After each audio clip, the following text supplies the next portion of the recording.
Morning Shave Brigade! Welcome back to another Subi Shaves video, guys, with me on a beautiful morning. Guys, thank you guys so much for clicking into my video and for joining me today. I'm so excited to have you here.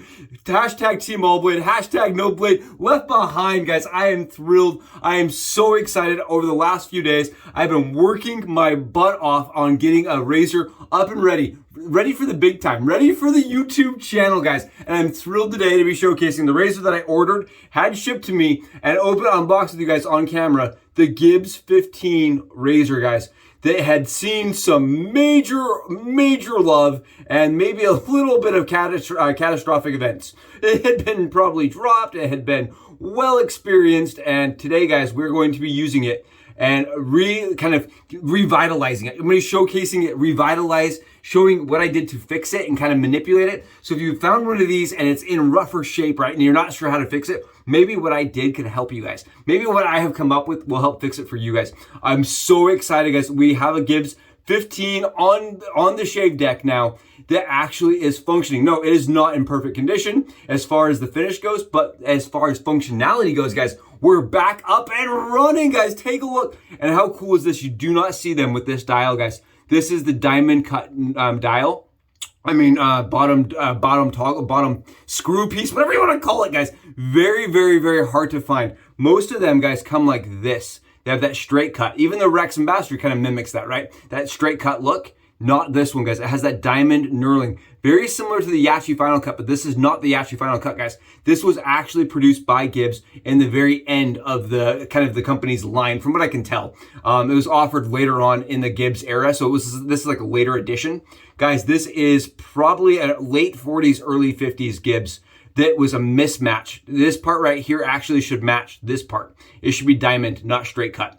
So this is like a parts bin raise, right? Like they were grabbing things, throwing them together, and getting them out of the door before they closed their doors. And guys, we are rocking a shave with it. I'm so excited. I'm going to show you guys how I did it. And I'm going to show you guys, hopefully, how to kind of get around and what you need to look for when you're getting a Gibbs. Guys, I'm so excited. Straight from France to Ardennes. Come with me, grab yourself a coffee, wheel a chair on in. Welcome, it's gonna be awesome. Today, guys, we're rocking RAWR. And the reason why we're doing RAWR is because it's springtime, right? We all know the summer is coming, the flowers are out, right? It's nice, it's warming up. And RAWR is one of those scents for me that works for this time of year. It is a floral scent, guys. It's dandelion and orange.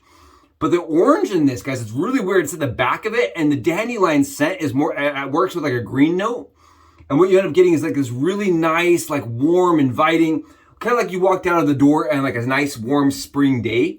Really nice. And I know in their description, guys, Noble Otter mentions that they designed the scent after their kids rolling around in this, you know, in the dandelions and in the grass. And that is exactly the kind of smell it smells like. It's just very nice. Very playful scent. I really like it. It is a little bit floral, and the orange is not super strong. So if you're ordering this thinking it's going to be a strong orange scent, it's really not. It's more of like a summer scent or a spring scent, right? That smells kind of like flowers and like warm, inviting. The citrus kind of just adds kind of sweetness to the scent. And guys, I've already got it whipped up. You guys can see this. It is the Noble Otter Standard, guys. Take a look at this. Beautiful soap. Beautiful base, guys, from Noble Otter. That is what we're rocking right there.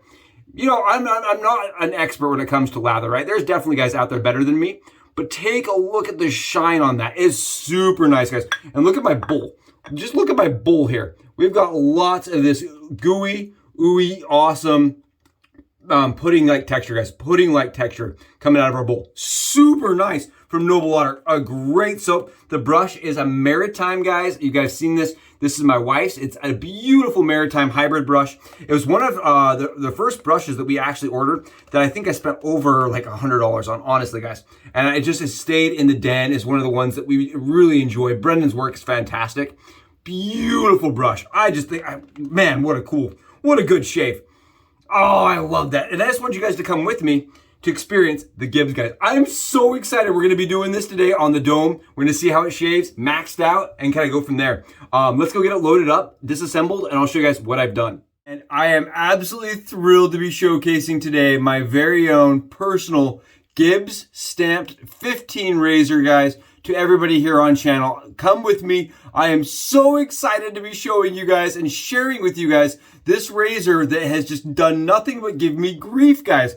I've got both out today. I've got my buddy Tarl's 17 in the chrome plated finish, and my new 15 that's very heavily brassed here, guys. Take a look at the brassing here on my 15. Very, like if you look at them, they're identical, right? Identical razors. The 17 on this one, you really can tell it's a 17 based on the fact that Gibbs does not have any lettering or stamping on it, no numbers.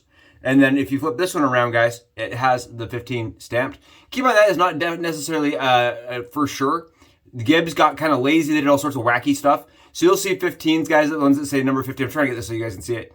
Where it says number 15. You'll get some that say number, no stamp, guys. No number, but it's still a 15. So they didn't necessarily follow their own convention methods. But this one on my right, guys, is a 17. It is in chrome finish. And this piece right here, the middle piece that has the numbers that go around the side of it, and the bottom of it, right, that all is brass. Whereas on my 15, guys, these are aluminum. This piece right here is actually aluminum. The bar is aluminum, whereas this one is a brass, guys. This one is heavier on my right. It is 68 grams or something, and this is 54 grams. Just reducing that piece right there, it reduces it down by about 12 grams. I mean, it's like 52, 54 grams-ish. So when you're holding it, mine on the Gibbs, guys, it is actually centered more here, right? I feel like it's more centered here, whereas this one really is quite head heavy, and this one is not as head heavy. The aluminum actually gives it a little bit better balance. Keep in mind, they did offer a razor at one point that was also fully aluminum here. It's anodized gold, and it comes in at about 24 or 26 grams, guys, depending on the estimations on your scales. So some people's, guys, if it's an aluminum full razor, gets down to 20-ish grams. So, I mean, even this being in 54 grams, that top cap right there, guys, really does have some weight to it and kind of helps it, I don't know, it feels more smooth. I like the brass fill to this, guys. I won't lie, I really like the brass cap fill, and I love the way that this 17 shaves, guys. The chrome, high-plated chrome finish, guys, is just it has a high gloss, beautiful razor. And when you flip this one around, it doesn't quite have that same sheen, right? It doesn't have that same luster to me. I really like the chrome finish, guys, personally. I think the 17 is a phenomenal shaver, and today we're going to be giving this one a test out. And I want to show you guys what I've done and some of the things that I've been up against with this razor. So I did an unboxing. You guys watched me unbox it. I was really kind of bummed out because the moment I took it apart, guys, I saw that the gap on the razor was completely smashed. If you looked at it like this, the gap was like crooked. And then as you adjust out, guys, right, what should happen is the razor should adjust upwards. And this razor before, right, it didn't ever adjust upwards, guys. All it did is stay crooked. Like, I can't even get it to do it now. But one side would stay smashed down. And the reason why, okay, keep in mind, I went through tons of different things. If you've bought a Gibbs, guys, and you're having this problem where as you're adjusting the wheel, one side stays super crooked, I want to show you guys what was going on with mine. I went through and I did I tried to do some reading. I couldn't find any answers, guys. I tried looking at this dial. I thought maybe there would be something wrong with the dial. What I believe happened is somebody flipped this around at one point, right? And it's really cool. It does have the little, I just want to show you guys, it does have that little bead in there. I think at one point somebody flipped it around. And you see how there's that ridge and that lip inside of there? Well, what had happened is it had sat there for a long time and it rubbed with the lip against this piece. All right, guys, I apologize for that. A little clumsy on the little dial today showing that. So I think what happened is that this piece got flipped, guys. This ridge sat up against this piece right here, right? And what ended up happening is this piece became extraordinarily unlevel on this part right here. I believe is what happened. And when you looked at it up and close, guys, before, I can put some pictures, I can try to show you guys. I'll have a little video running on the side here that shows like there was a lip that ran around the top of it, and that lip caused it to be, as soon as you were adjusting it, it would go like this, right? It would not sit flush, and so it would kind of go crooked. So what I did is I took 220 grit paper, or 2000 grit paper, guys, and I just went very slowly, and I stoned it off on a flush level surface. I stoned off that lip, and now it's nice and flush and smooth. If you look at the 17, guys, I can take it apart for you guys so you can see. I don't know if you guys care, but that is what happened to mine. The aluminum is very, very malleable. It's very soft. And because of that, it developed this little lip. And I reached out to my buddy who's more expert than I am. And you can see, here's what the bottom should look like. And here, like, it should not have a lip, right? It should be completely flush and nice and like level. There should not be any, and this one was not that way. It had a little bit more of a lip. And I have removed that lip like 95% so that even though some of it is still a little bit unlevel as far as interior, the exterior holds nice and flush. So it works really well now, guys, as far as adjustment goes. It is a lot lighter. That's the one thing you can, I mean, you really feel the difference here. This one right here on my right, guys, it is a lot heftier piece than this piece. And because of that, the aluminum is really soft. I had to reshape the bar a little bit. This bar had been bent. You can kind of see the bar was really bent in, and I just rolled it, guys, kind of like you do with fenders. I rolled it so I smoothed it out. It is aluminum, so it was not hard to do. What we're gonna do, guys, we're gonna grab ourselves some Derby Extra or Derby Premium Black blades, guys. These are the Derby Blacks. I really like these blades. Very cheap blade, very nice blade for me. Very, very efficient and very effective blade for me. They're the Derby Premium Blacks. I got them on Amazon, 10 bucks for 100. I really like them. They're not a super sharp blade. They're nice down in the middle range, and I like that. Nice down in the middle. And I'm using these today to kind of give myself a baseline of how this shaves compared to the 17 that I've been using all the time. I'm really excited, guys, and I wanted to share it with you. I wanted you guys to come with me, right? Holy cow, we fixed and we kind of revived and revitalized a Gibbs 15 razor that had a lot of love, right? It had been dropped, definitely had been dropped, and it had been adjusted so tightly on that aluminum that it just got torqued and definitely burned out. I am going to be using these little centerpieces from Frugal. It makes life so much easier when you're using a Gibbs, guys, so much easier. And mine is a stamped D3 plate. I don't know if that helps. I have read tons of information that says the stamp does not mean anything and does not denote anything. So mine is a stamped one, but I don't really think it matters. We're going to throw this plate on here. We're going to take our little wheel, make sure our wheel makes sense. The little red dot should be pointed upwards. If you have a little red dot, I really like that. I think that's cool. My little has a little red dot on it. And how mine works now, guys, is mine actually adjusts and levels. It actually starts off at like the point, because I had to take off a little bit of material, right? Mine actually starts about right there. It's about where it zeros. Kind of interesting, but that's how it works now. It kind of works like the Rex. Unfortunately, because I had to fix it, right? I had to level it and remove some material. I talked to some people. They thought maybe adding like a little spacer or something, figuring out how to add. I just think if it, because it spins, you're going to have to deal with the spacer all the time moving, and it just didn't sound like a thing I wanted to deal with, especially on channel, right? Maybe on a daily basis, sure, I could figure out how to get the spacer to stay put, but otherwise I'm going to be a pain in the butt. So we got our blades. We're Subi stacking and cutting and doing the nonsense that I like to do in here on the shave channel, guys. This is the way I shave every day. Very easy to get loaded. I'm going to grab myself a blade box. This one looks good. And we're just going to adjust and make sure everything's nice and tight. Now, keep in mind, because we have those little spacers in the back there, guys, you have a thing that actually levels the blade nice, just like you would on an OEM blade. And I really like that. This is why this razor is cool, guys. I want to show you this. This is really interesting to me. So Gibbs, early on, or late in the manufacturing process, guys, they actually developed a few different versions of the 15 and the way the 15 goes together. That looks pretty decent. Right there, I think. Looks pretty good. So right here, guys, they have this diamond knurling. You see this diamond knurling? I think this is really cool. This was something they did on later models, but they usually had a diamond knurling top piece to it. This one does not, guys. This one is kind of like a hodgepodge razor. I think what probably ended up happening was this is a razor that went together towards the end of the production line, and they just grabbed some pieces, put them together, and sold it as is. And I think that's really nifty. I think it's cool when you see a kind of a one-off razor, right? Something that is unique and you wouldn't actually see a lot of, right? And this is very much that way. Most Gibbs, guys, have a more common, and I can also show you guys, they also have the little brass fitting on the inside. Mine came with a little brass fitting on the inside, so I'm just using it on my buddies. I'm using the Frugal shave tube. I think it feels a little nicer, actually, than the OG. So here on the right, guys, you can see it has that straight cut line on the handle piece, and this one does not, right? This is an older, like a newer variation, one of the newer models, and you don't see a whole lot of them. I think it's really cool, and I'm really excited to be using this, guys. Everything looks nice, tight, flush, super solid. Yeah, guys, let's go get this thing a shave and see how it does on the skin. There we go, guys. I hope that's entertaining, exciting, and enjoyable for everybody here. I hope it makes it so you can almost reach out and touch this razor, right? It was one of those ones for me, guys. It was the Lucky Charms, marshmallows only. It was the Holy Grail, the Quest razor, right? This was the unicorn dancing around underneath a rainbow. It was one of those kind of razors for me, and you just don't see them in the States. And I reached out to the seller and I asked him, I said, you know, you said it was in perfect condition. You said it was fully functional.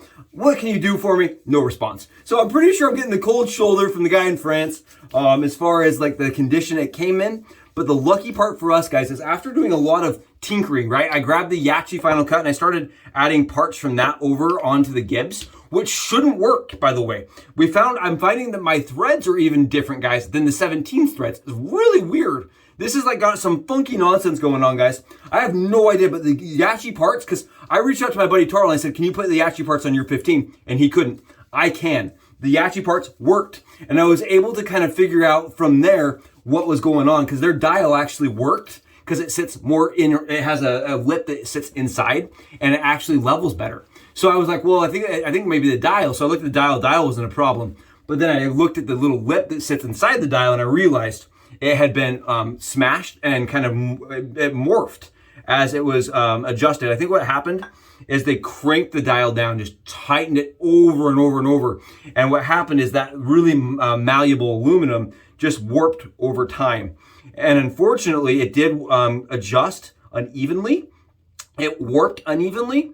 And because of that, guys, I had to go in and remove a little bit of material on the opposite sides and re-center it.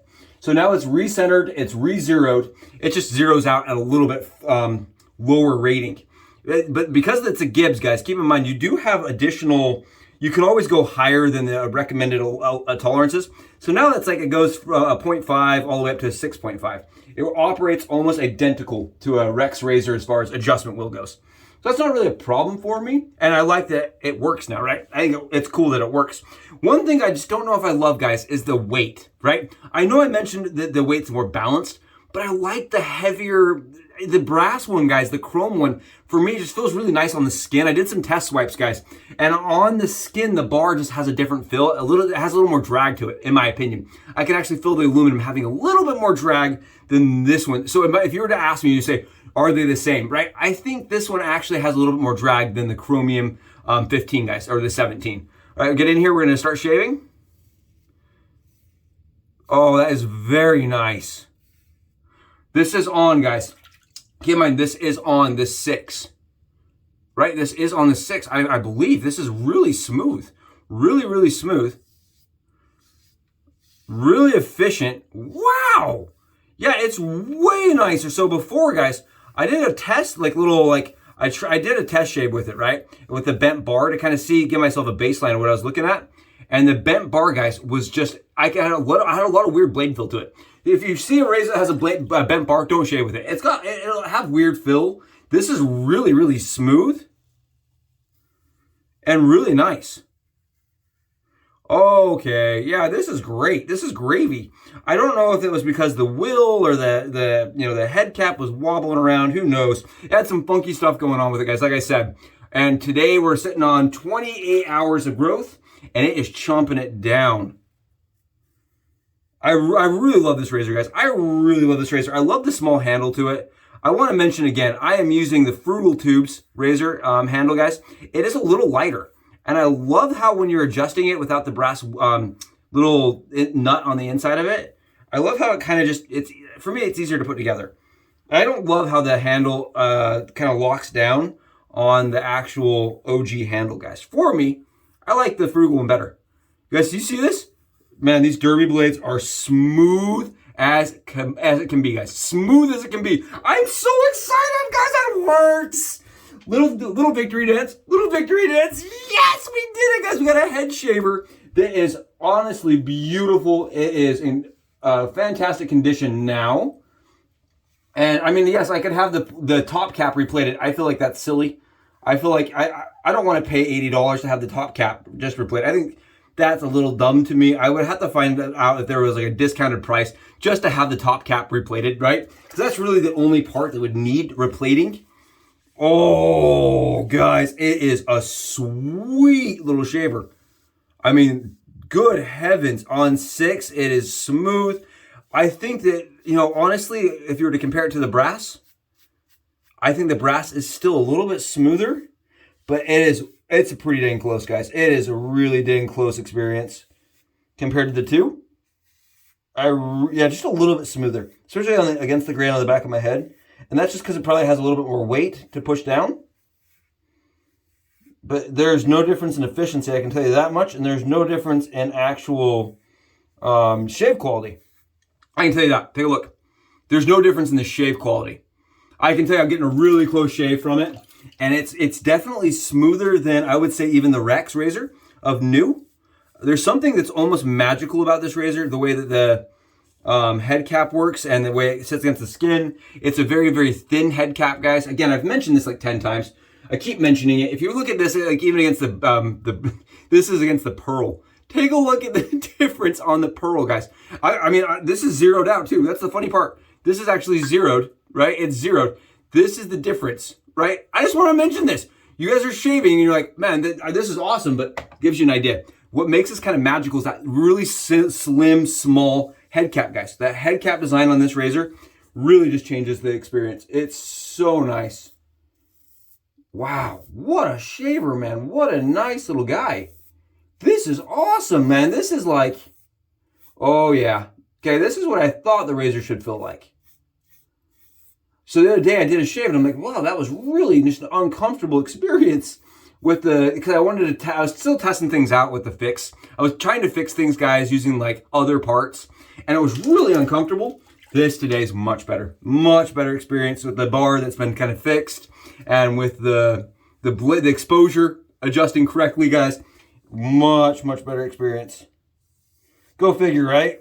And again, with these adjustable razors, you want to make sure that everything's functioning correctly. Everything is lining up. You're getting even adjustment across the board, that your plate is definitely level. You don't have anything uneven, guys. That is the critical key to a good experience with these vintage, especially vintage adjustables. And I did see occasionally on the earlier models of the Rex razor, it had some similar experiences with that unlevel bar. I'll post a picture in this corner over here, guys. Give you an idea what I was looking at. It was like, it looked like it had been stepped on, honestly, but it hadn't. And the thing is, the reason why is because that bar was super unlevel, guys. The bar, or not the bar, the base of that razor, the middle piece was unlevel. And so as it leveled, as you adjusted it, it kind of crooked like this because it was unlevel on the base of it. And I know that sounds so weird, but right, just taking a little 220 to it, guys, is all it took. It took me about 3 hours to really go by hand, slow and steady, and get it re-zeroed. But I just did it by hand, guys. Did it by hand. Keep in mind, these are aluminum, so they are going to be a little bit fragile and soft. I could not tell from the pictures that I had bought off of that had been the case. You can't see it adjusting in YouTube or eBay pictures, right? Guys, we're BBS, beyond BBS at this point. Flawless, fast shave. It's efficient, fast. It is super comfortable. I mean, it is really comfortable on the skin. Yeah, this is wildly comfortable, guys. Really nice shaver, really fast shaver. And it is, I mean, it was really expensive. It is a very premium razor, but I wanted you guys to experience it with me because it's like a grail thing for me. It was a razor that I had heard and seen and talked about so many times, and it was one that I thought I could never own. And after a little bit of eBay back and forth, guys, and a lot of handwork on my part when it came to me, and again, you never know what you're getting on the bay. The bay can be a problem. So just go into the bay situations as this may take some work like this, guys. It did take some work, but what a shaver, right? The only thing I have left to do is I do want to paint the numbers. I want to go in and I want to paint those numbers, guys. That's the only thing I really want to do to finish this off. I'm still debating on the plating, guys. I don't mind how it looks. Honestly, it's been used. I think that's nice. What a shave, guys. What an over the moon kind of shave.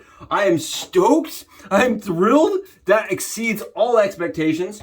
And I would definitely say between the 17 with the heavier and the lighter, I can still get a good shave with this. That was really nice. I liked this, guys. I'm thrilled. I am ecstatic, guys. I'm going to go enjoy the rest of my day with a perfect shave. I'll see you guys in the next video. Sumi shaves out.